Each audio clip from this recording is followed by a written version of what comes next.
जी हां, देश में चुनावों के बीच ये विस्फोटक प्लान आखिर किसका था? संदेश खाली में बारूद का ये जखीरा, जो इतनी भारी संख्या में हथियार मिले हैं, वो आखिर किस लिए लाए गए थे? कई बड़े और सनसनीखेज सवाल उठ खड़े हुए हैं। आपके साथ मैं हूं समीर अब्बास, मेरे साथ प्रतिमा मिश्रा भी मौजूद हैं। जिस वक्त देश में दूसरे चरण की वोटिंग चल रही थी, ठीक उसी वक्त पश्चिम बंगाल के संदेश खाली में बारूद की फैक्ट्री का खुलासा हुआ। सीबीआई की छापेमारी में हथियारों का जखीरा मिला। फिर एनएसजी को भी बुला लिया गया। पूरे इलाके को छावनी में तब्दील कर दिया गया। संदेश खाली में हथियार महिलाओं पर अत्याचार के आरोपी और टीएमसी के पूर्व नेता शाहजहां शेख के करीबी के ठिकाने से मिले। और इस दौरान दावा किया जा रहा है कि शाहजहां शेख से पूछताछ पे हुए खुलासे के बाद ही सीबीआई की टीम छापेमारी करने गई थी। हालांकि हथियारों की बरामदगी के बाद सियासत भी शुरू हो गई है। बीजेपी ने शाहजहां शेख को आतंकी बताया और ममता से इस्तीफे की मांग की। ऐसे में सवाल यह है कि देश में चुनाव के बीच विस्फोटक प्लान आखिरकार किसका था? जी हां, और इसी खबर पर आज हम करेंगे बड़ी बहस। शुरुआत कर रहे हैं अहम खबर के साथ। संदेश खाली पर बीजेपी का ममता बनर्जी पर जोरदार हमला। बीजेपी नेता शुभेंदु अधिकारी ने कहा, ईडी, सीबीआई, एनएसजी, एनआईए के बाद अब आगे क्या? शुभेंदु अधिकारी ने शाहजहां शेख को आतंकी बताया।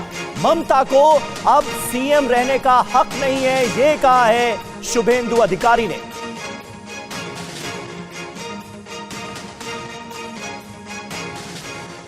संदेश खाली में आतंकी एंट्री, ये सवाल इसलिए पूछा जा रहा है। शुभेंदु अधिकारी जो बीजेपी के नेता हैं, उनकी तरफ से तमाम तरह की बातें कही गई हैं। ईडी, सीबीआई, एनएसजी, एनआईए, संदेश खाली में आगे क्या? आर्मी, ये बड़ा सवाल पूछा जा रहा है। भारी मात्रा में दरअसल यहां पर हथियार, गोला बारूद बरामद किए गए हैं। शाहजहां शेख जैसे आतंकवादियों को पालने पोसने के बाद ममता बनर्जी ने पश्चिम बंगाल की मुख्यमंत्री बने रहने का नैतिक अधिकार खो दिया, ये कह रहे हैं शुभेंदु अधिकारी। और देखिए, सीबीआई सूत्रों का दावा है कि हथियार शाहजहां शेख के घर छिपाए गए थे, लेकिन बाद में ये हथियार अबू तालिब के घर पहुंचा दिए गए। कुछ ऐसा ही दावा बीजेपी के नेता शुभेंदु अधिकारी भी कर रहे हैं। सुनिए जरा उन्हें। পুলিশই এই অস্ত্রগুলো ঢুকিয়েছে, পুলিশই এই অস্ত্রগুলো ঢুকেছে। পুলিশের এক অফিসার আছে আমিনুল, তার নাম, আর মেহেদি হাসান বলে এসপি আছে।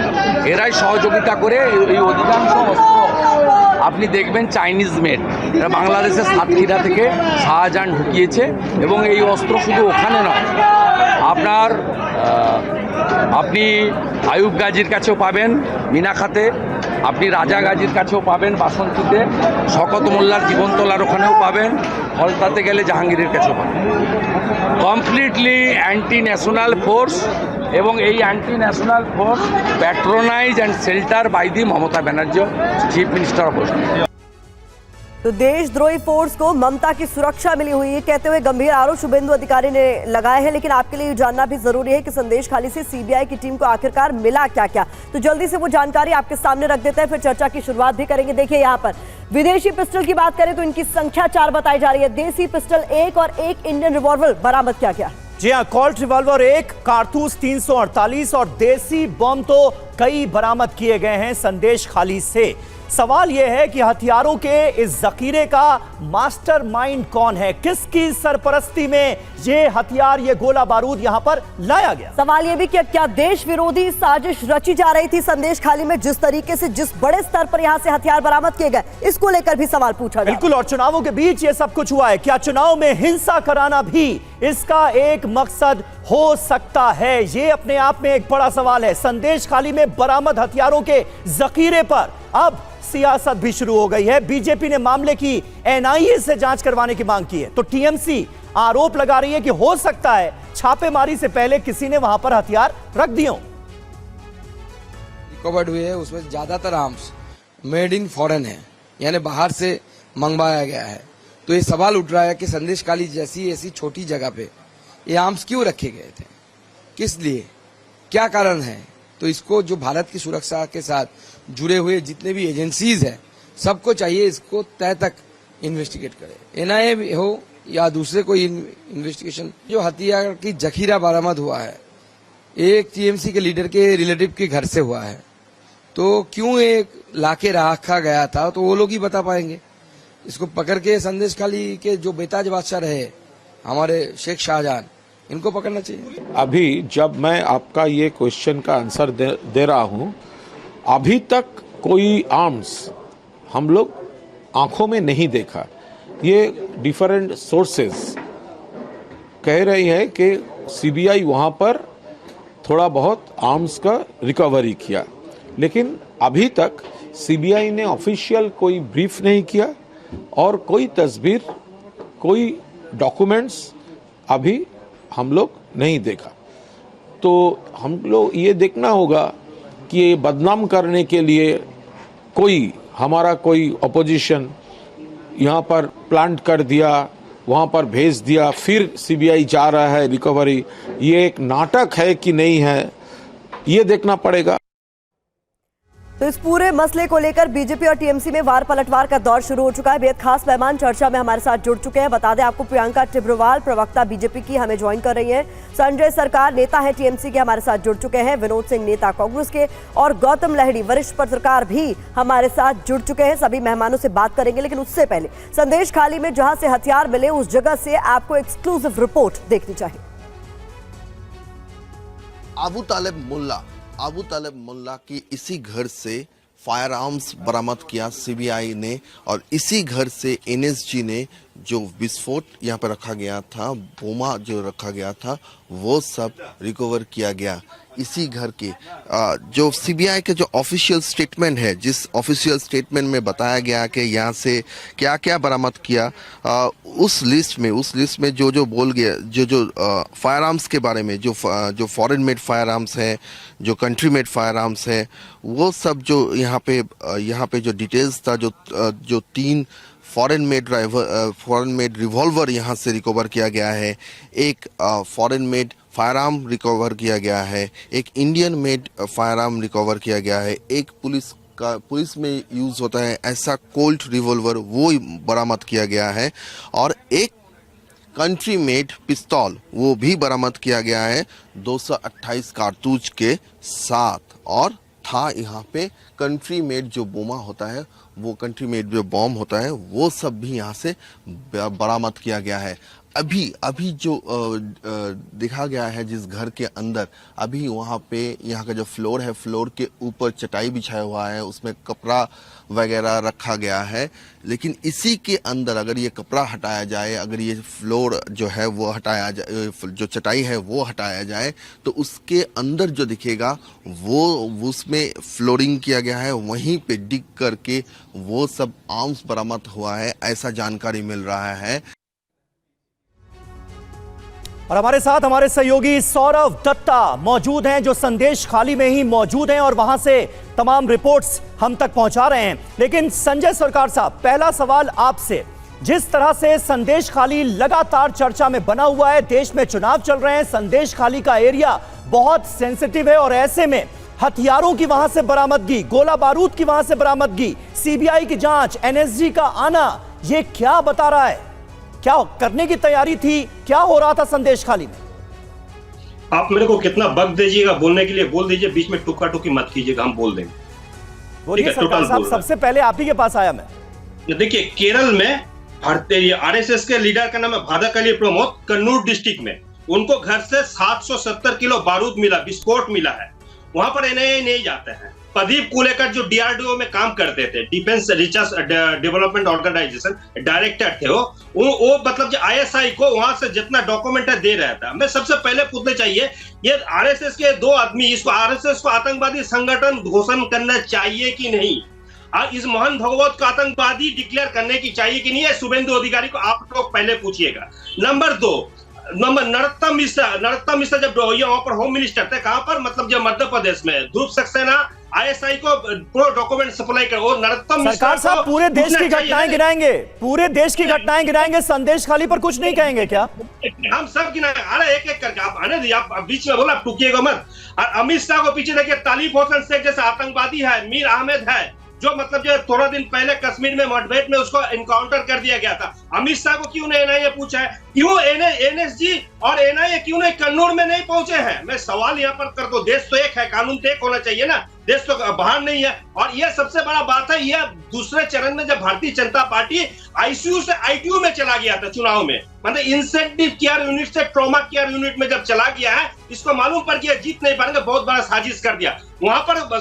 आपको मतलब ये काली आपको मतलब वहां पर पहुंचना चाहिए, तो उसको पहले क्यों नहीं पहुंच पाया? इतना बड़ा मतलब वहां से सामान रख दिया, वहां पर रेट क्या? मतलब आप कह रहे हैं यहाँ पर जो भी हुआ है वो प्लांट किया गया है, साजिश के तहत किया गया है। प्रियंका टिब्रेवाल से जवाब भी ले लेते हैं। ठीक है, आपने अपनी बात कह दी, आपने देश भर का भी गिना दिया और आपने कह दिया संदेश खाली में जो हुआ वो एक सोची समझी साजिश के तहत हुआ। प्रियंका जवाब दीजिए 3 सीट में, सर एक एक करके। 30 सेकंड आप पहले सुन लीजिए ना, फिर आपका भी रुख करेंगे, आप ही को शुरुआत में मौका दिया गया। ठीक है प्रियंका, मैं यही कह रही हूँ कि जब आप केरला की बात करेंगे तब मैं केरला पर जवाब दूंगी। फिलहाल आप पश्चिम बंगाल की बात कर रहे हैं। केरला में ना टीएमसी की सरकार है, ना मध्य प्रदेश में, पश्चिम बंगाल की है, तो जवाब यहाँ पर इनका बनता है। देखिए, भ्रष्टाचार में तो ये पारंगत थे ही, अब आतंकवाद में भी ये अव्वल आ रहे हैं। शाहजहां जैसे लोगों को, आतंकवादियों को, बलात्कारियों को बचाने के लिए ये सरकार दौड़ी दौड़ी सुप्रीम कोर्ट तक जाती है।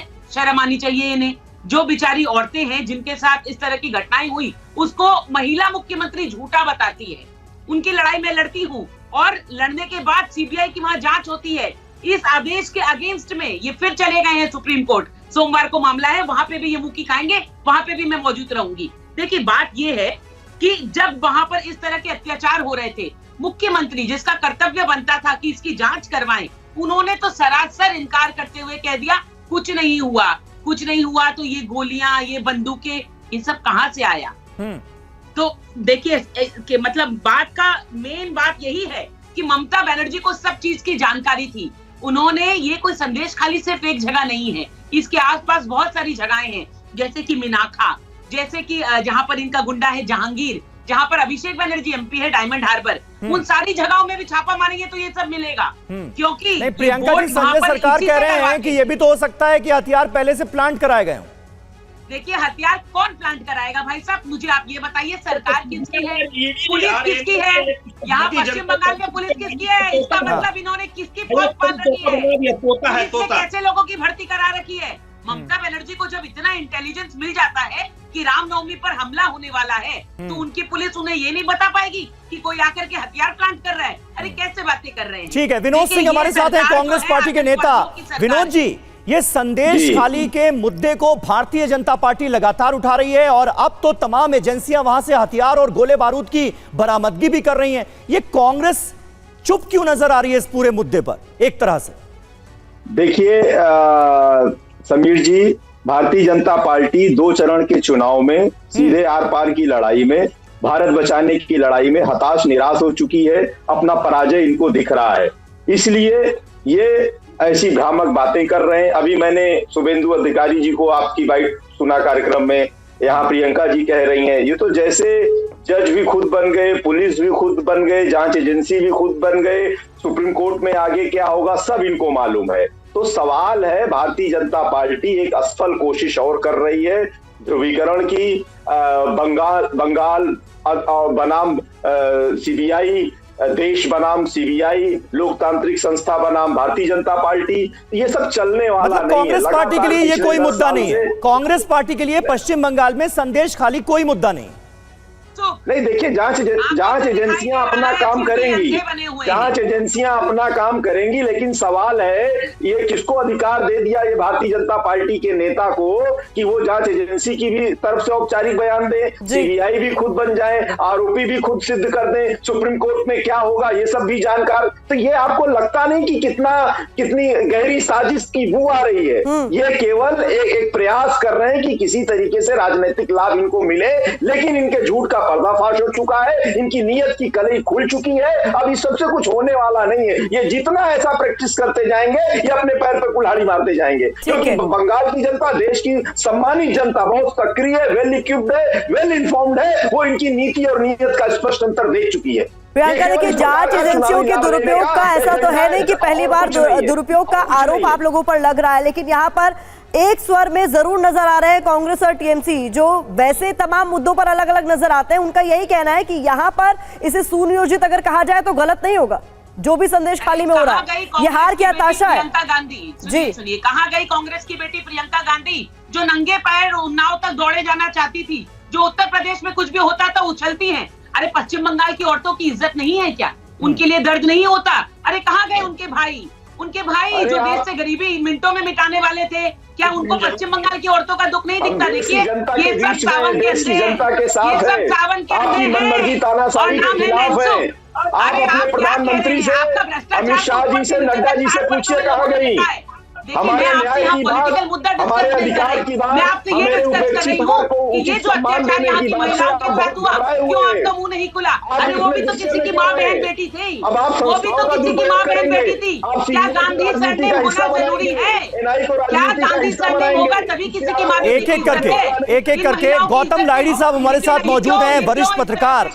गौतम दा, आप तो पश्चिम बंगाल की सियासत को दशकों से देख रहे हैं, कवर कर रहे हैं। ये पश्चिम बंगाल की सियासत का कौन सा दौर इन चुनावों में हम देख रहे हैं? संदेश खाली निश्चित तौर पर एक बड़ा मुद्दा बनता हुआ नजर आ रहा है, लेकिन जिस तरह की बातें की जा रही हैं, शुभेंदु अधिकारी तो कह रहे हैं कि टीएमसी को आतंकी संगठन घोषित कर देना चाहिए, ममता बनर्जी को गिरफ्तार कर लेना चाहिए।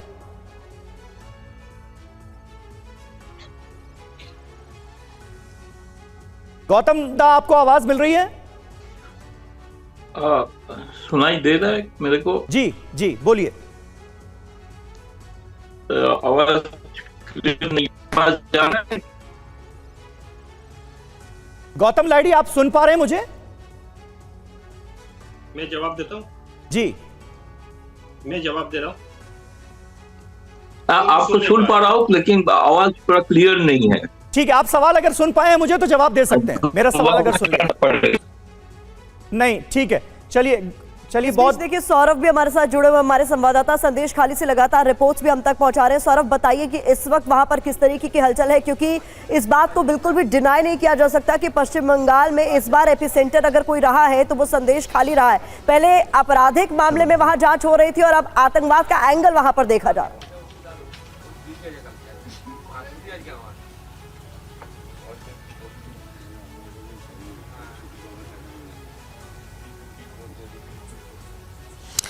देखिए, अभी का अपडेट दे दूं प्रतिमा जी कि यहाँ पे सीबीआई का 3 टीम संदेशखाली में आई हुई है। जो स्पॉट से कल आर्म्स रिकवर हुआ है वहां पे नहीं आई हुई है, लेकिन संदेशखाली असेंबली के अंदर बहुत सारे पंचायत है, उस पंचायत में सीबीआई अपना जांच कर रही है। जो मालूमात हो रहे हैं कि वो लैंड रिलेटेड जो कंप्लेन थी उसका जो कोर्ट ने जिसको इंक्वायरी का जो ऑर्डर दिया है उस रिलेटेड मामले में वो लोग हैं। आर्म्स रिकवरी के मामले में कोई टीम यहाँ तक अभी तक आया हुआ कि नहीं है ये अभी तक स्पष्ट नहीं है, लेकिन सीबीआई की टीम संदेशखाली में आज सुबह फिर से आ चुका है। अब दूसरी जो बात है कि 5 जनवरी जब पहली बार रेशन दुर्नीति के मामले में शेख शाहजहां के आकुंजीपाड़ा के जो घर है उसमें जब ईडी के ऑफिसर में गए थे तो वहां पे रजिस्ट वहां पे अटैक हुआ एवं सीधा उसी मामले से इस हथियार जो बरामद हुआ है अबू तालिब मोल्ला के घर से उसको लिंक किया गया है सीबीआई ने। तो कहीं ना कहीं ये सवाल उठता है कि वहां पे जो हमले हुए थे ईडी अधिकारी के ऊपर वो क्या वहां पे कुछ ऐसा कुछ था जिसको छुपाने के लिए वहां पे शाहजहां के एक फोन कॉल ने उनके जो साथी है वो सब साथी वहां पे जमायत होके ईडी अधिकारी के ऊपर हमला किए थे, वो प्लान्ड हमला अटैक था। ये सवाल पहला है। दूसरा सवाल ये है कि जो हथियार बरामद हुआ है उसमें फॉरेन मेड पिस्तौल है, फॉरेन मेड रिवॉल्वर्स है, बड़ी तरह से असला है एवं वो वोट के यहाँ पे दूसरी की जो चरण है जो सेकेंड फेज है उसके दौरान बरामद हुआ है। तो ये सवाल उठता है कि हथियार आया कहां से? इस शेख शाहजहां का हथियार के डीलर के साथ कोई लिंक था? क्यों यहाँ पे ये फॉरेन में रिवॉल्वर आया, कहां से आया? चीज क्लियर कीजिएगा, शुभेंदु अधिकारी ने तो ये कह दिया कि भाई आरडीएक्स भी मिला है। ये जो कहा जाता है ये बात कहां से सामने आ रही है? एजेंसी क्या कह रही है? लिंकअप है, वो लिंकअप को एस्टेब्लिश करता है। तो ये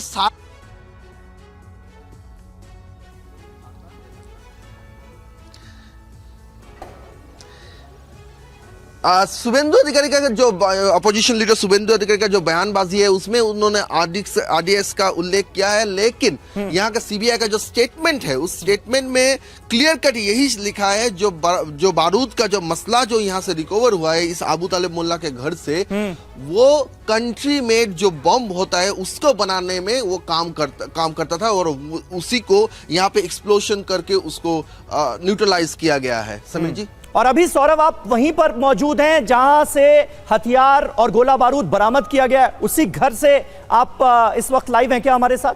और वो जगह दिखा सकते हैं कि अगर वहीं पर हैं तो?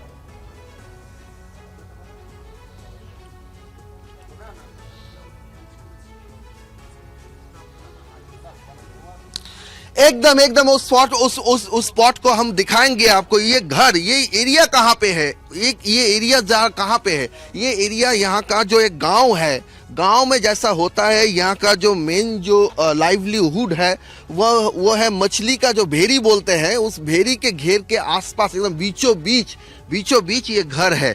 ये घर के पास अगर आप देखेंगे तो जैसे आम गांव वाले का घर होता है, यहाँ पे थोड़ा सा रास्ते की तरफ हम आते हैं, यहाँ पे आपको दिखाएंगे कि ये देखिए जैसे आम आदमियों का घर होता है वैसा ही एक घर है। ये एक घर है, यहाँ पे भी एक ऐसा ही एक घर है, ऐसा जो होता है आम आदमियों का घर।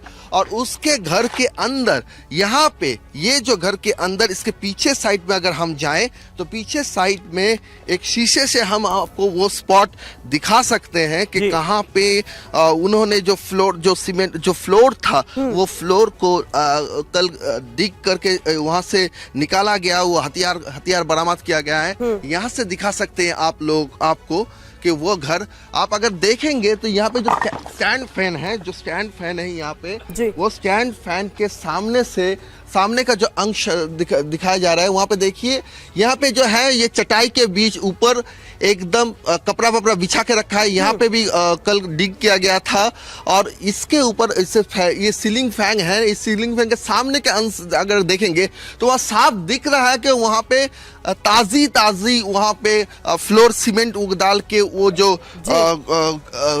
होल किया गया था उसको होल को यहाँ पे जो फिल किया गया है।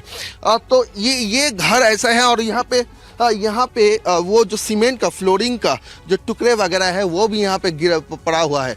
तो सवाल ये है कि यहाँ पे ऐसे करके अगर कोई फायर आर्म्स रखते हैं तो जाहिर बात है कि वो फायर आर्म्स किसी की नजर में ना आए, इसीलिए ऐसे करते हैं। दूसरी बात यह है कि अबू तालिब मुल्ला है कौन? अबू तालिब मुल्ला यहाँ का टीएमसी का जो पंचायत मेंबर है हफीजुल खां, उनका रिलेटिव है। हफीजुल खां के बहन के साथ अबू तालिब का शादी हुआ है। तो महत्वपूर्ण बात आप लगातार बता रहे सौरभ, मैं चाहूंगी आप हमारे साथ बने रहे क्योंकि जो तस्वीरें अभी आपने दिखाई, जरूरी हो जाता है संजय सरकार साहब से उस पर जवाब लेना। क्या ये तस्वीरें झूठ बोल रही हैं जो टीएमसी की तरफ से इसे पूर्व निर्धारित नाटक का मंचन कहा जा रहा है सरकार साहब? देखिए, इसको पहले 2021 में डब्लू अंसारी बोल के एक आतंकवादी था, भारतीय जनता पार्टी में दिलीप घोष ने ज्वाइन कराया था। सिमी के एक्टिविटीज थे, उसके ऊपर काफी केस भी थे। नंबर 2, कल 10 बजे तक जब देखे बंगाल का वोट जो है इनको खिलाफ जा रहे हैं, तब यहाँ पर क्या तमाम 88 सीट में भारतीय जनता पार्टी पीछे जा रहा है, तब इसको का मीडिया डाइवर्ट करने के लिए सिर्फ ये साजिश रचा गया है, साजिश है और यह प्लान कर गया है और कुछ नहीं है। हम आपको बोलता जब जांच होगा, निष्पक्ष जांच होगा, ये जो अधिकारी भारतीय जनता पार्टी के लिए काम कर रहे हैं, जांच के लायक आप बच्चे कहाँ हैं? एक करके हमें बदनाम कर रहे, बदनाम। अरे भाई, बदनाम वो होते हैं जिनका नाम होता है, बेइज्जती उनकी होती है जिनकी कोई इज्जत होती है। आतंकवादियों को लोग क्या बदनाम करेंगे? एक करके बोलिए। प्रियंका जी मैं आऊंगा आपके पास। अभी संजय सरकार साहब को सवालों से बचने का मौका क्यों दे रही हैं आप? संजय सरकार साहब मुझे ये बताइए, ये हथियार प्लांट कर दिए गए, आपके खिलाफ साजिश हो रही है, शाहजहां शेख को बचाना किसकी साजिश थी? जब उसको पकड़ने के लिए ईडी की टीम गई उस पर हमला करना, वो किसकी साजिश थी? ये पूरा मामला तो वहीं से शुरू हुआ है ना। शेख को किसने पकड़ा है? बंगाल पुलिस ने पकड़ा। Bengal police Scotland Yard police के बाद में गिना जाता है, नंबर 2 में वार्ड में गिना जाता है। सवाल ये है कि कब पकड़ा, सवाल ये है कि बचाया क्यों गया? सर्च करके देख लीजिए। बंगाल पुलिस उसके लिए क्या कहा था? हॉट बंगाल इसके लिए अरे प्रियंका जी एक करके अपनी बात रखिए प्लीज।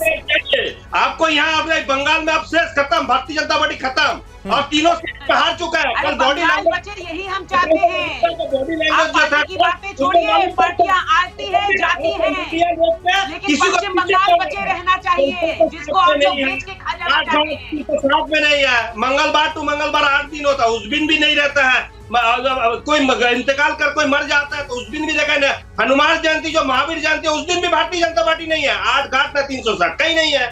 तो इसको हारना तय है। और इसको सिर्फ इसको डाइवर्ट करने के लिए, मीडिया डाइवर्ट करने के लिए एक इशू चाहिए। ठीक है, आप वही बात बार बार कह रहे हैं प्रियंका जी, लेकिन आप कह रही हैं कि पार्टियां आती हैं जाती हैं, राजनीति से कोई वास्ता नहीं है। शुभेंदु अधिकारी क्या कर रहे हैं? उन्होंने तो भी आरडीएक्स का नाम ले लिया, आरडीएक्स का भी कहीं कोई जिक्र नहीं है, रिकवरी का।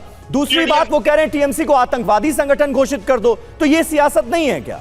नहीं, बिल्कुल भी ये सियासत नहीं है। देखिए, आतंकवादी संगठन तो ये घोषित होना ही चाहिए। अरे भाई संजय सरकार साहब, आपसे सवाल नहीं था, प्रियंका जी से था। जी, बड़े बड़े आतंकवादी जो हैं वो यहाँ से पकड़े जा रहे हैं। एनआईए की जब जांच होती है तो पता चलता है कि लोग यहीं पे आकर के छुप जाते हैं पश्चिम बंगाल में। क्यों? क्योंकि यहाँ के मुख्यमंत्री का सोचना क्या है कि राम भक्तों को वो कहती है दंगाई, और इस तरह के लोगों को वो कहती है कि ये नेक बंदे हैं। लेजिस्लेटिव असेंबली में खड़े होकर ममता बनर्जी ने शाहजहां के लिए कहा था कि उसे फंसाया जा रहा है, अच्छा लड़का है। देखिए कितना अच्छा लड़का है, पूरे गांव में आतंक फैला करके रखा था क्योंकि ममता बनर्जी। सरकार साहब पहले सुन लीजिए फिर जवाब दीजिएगा। अरे किस मुंह से सुनेंगे? बेशरम लोग हैं ये, किस मुंह से सुनेंगे? सरकार साहब औरतों की एक-एक इज्जत करके लूटी प्लीज। गई, औरतों की इज्जत लूटी गई और ये चिल्ला रहे हैं। देखिए ना, इनकी हिम्मत है तो कहिए संदेश खाली जाने के लिए। अरे संजय सरकार जाइए ना संदेश खाली। आपको पता है ना ममता बनर्जी ना अभिषेक बनर्जी डर के मारे कोई संदेश खाली नहीं ठीक है जा पाया। प्रियंका जी, आपसे ये भी सवाल पूछा जा रहा है और ये पूरा विपक्ष पूछ रहा है कि सेंट्रल एजेंसीज उन्हीं राज्यों में ज्यादा एक्टिव है जहां पर विपक्ष की सरकार है, इसीलिए यहाँ पर भी इनको एक मौका मिल गया बोलने का, बावजूद इसके कि इतनी तस्वीरें सामने आ रही है ये कहने का कि सुनियोजित है, सब कुछ प्री प्लान्ड है। अरे मैं यही तो पूछना चाहती हूँ। आज अभी आपके सामने टीवी ने दिखाया कि मट्टी खोद करके ये सारी चीजें बरामद हुई। वो घर किसका था? टीएमसी के नेता का। अगर टीएमसी के नेता के घर में मट्टी खोद करके चीजें गाड़ दी जाती हैं और उसको नहीं पता, तो इसका जवाब तो उससे मांगना चाहिए। देखिए ये लोग इसी तरह की बातें करेंगे। मुझे एक बात बताइए ना, आज जो जांच हो रही है उसमें औरतें क्या कह रही है? 13 दिनों तक, 13 रातों तक टीएमसी के नेताओं ने उसे पार्टी ऑफिस में रख करके लगातार रेप किया, गैंग रेप किया। उसी की सुनवाई है सोमवार को। जवाब दे पाएंगे ये कहते हैं वो चोर है। अरे मैं कहती हूँ अगर किसी का बेटा चोर है आप अपने बेटे को चोर बनाएंगे? जवाब दीजिए ना। अगर किसी का बेटा चोर है तो आप अपने बेटे को चोर बनाएंगे? ठीक है, दोनों तरफ से टीएमसी और बीजेपी दोनों तरफ से आरोप एक दूसरे पर लगाए जा रहे हैं विनोद सिंह जी। लेकिन ये तस्वीरें देखकर, ये खबर देखकर, सीबीआई ने जो रिकवरी की है वो देखकर, एनएसजी की इन्वॉल्वमेंट को देखकर आपको कुछ भी सस्पिशियस नहीं लग रहा है? आपको सब चंगा नजर आ रहा है? प्रतिमा जी, ऑन अ सीरियस नोट, बड़ी जिम्मेदारी से अगर कोई व्यक्ति ऐसी गतिविधियों में लिप्त रहता है तो जांच एजेंसियां स्वतंत्र रूप से, निष्पक्ष रूप से अपना काम करती हैं। हमारे यहाँ एक ड्यू प्रोसेस है, कौन आरोपी है नहीं है कानून के आलोक में सबूतों के आधार पर तय हो जाता है। लेकिन सवाल सबसे ज्यादा संदिग्ध भूमिका जो सस्पिशियस स्थिति है वो भारतीय जनता पार्टी की है। पश्चिम बंगाल भाजपा के प्रमुख चेहरे शुभेंदु अधिकारी जिस गैर जिम्मेदारी से, जिस मनगढ़ंत और हल्के राजनीतिक फायदे के लिए ये प्रयास कर रहे हैं, पूरी व्यवस्था, पूरे बंगाल की फोर्सेस को, वहां की स्थानीय जनता के जो जनता ने वोट दिया उसकी चुनी हुई सरकार को एक सिरे में, वेग में, अपने पॉलिटिकल फायदे के लिए गुस्से में लोग कुछ भी बोल जाते हैं। आपके कार्यक्रम में प्रियंका जी इसी तरीके से बोल रही हैं, ये अपना डरावना चेहरा बड़ी आक्रामक होकर दिखा रही है। डराना चाहते हैं, डराना बंद करिए। हमारे यहाँ कानून की एक व्यवस्था है। आप इतनी हिंसा क्यों करते हैं? आपके स्वभाव में हिंसा, आपके बात में हिंसा, आप किसी को आरोपी सिद्ध कर देंगे, ये क्या तमाशा बना के रखा है? आप शुभेंदु, मैं आपके बीच में नहीं बोला, फिर आप हिंसा कर रहे हैं, मैं आपके बीच में नहीं बोला। प्रियंका जी पहले सुन लीजिए, प्रियंका जी प्लीज सुन लीजिए फिर जवाब दीजिएगा। ठीक है, सवाल है अगर जांच एजेंसियां हमारी निष्पक्ष जांच कर रही हैं, औपचारिक बयान कुछ जिम्मेदारी से देंगी वो देंगी। शुभेंदु अधिकारी किस हैसियत से, प्रियंका जी किस हैसियत से औपचारिक बयान दे सकती है और किसी को आरोपी सिद्ध कर देती है? क्योंकि इनके सस्ते हल्के राजनीतिक फायदे के लिए ये भारतीय जनता पार्टी की संस्कृति है, ये इनका चाल चरित्र चेहरा है। ये समझना पड़ेगा। बंगाल की जनता या देश की जनता समझदार है, उसको बेवकूफ समझना बंद कर देंगे। और इनके सारी कथनियों करने का पर्दाफाश हो चुका है। ये लगातार यही करते आ रहे हैं। आपसे डरने वाला कोई नहीं है, आपसे घबराने वाला कोई नहीं है। आप ये मान लीजिए और अच्छा है, पूछिए ना उनका क्या कहना। अरे क्या कह रहे हैं? बिना सर पैर की बात कर रहे हैं। आपने अधीर रंजन चौधरी मान लिया कि कांग्रेस में है या चुनाव नहीं हार है? चुके हैं, अच्छा है। पूछिए अधीर रंजन चौधरी का क्या कहना है? ने संदेश खाली कहानियों सच्चाई या को खारिज कर दिया चलिए है। ठीक है, बहुत बहुत शुक्रिया, बहुत बहुत शुक्रिया। इस चर्चा को हमें यहीं पर खत्म करना होगा क्योंकि वक्त हमारे पास इतना ही था। टीएमसी और बीजेपी एक दूसरे पर हमलावर नजर आ रहे हैं, लेकिन खास बात यह है कि कांग्रेस पार्टी जो टीएमसी के खिलाफ पश्चिम बंगाल में चुनाव लड़ रही है उसको कुछ भी संदिग्ध नजर नहीं आ रहा है। बीजेपी की मंशा पर कांग्रेस पार्टी भी सवाल उठाती नजर आ रही है। बहुत बहुत शुक्रिया आप सभी का।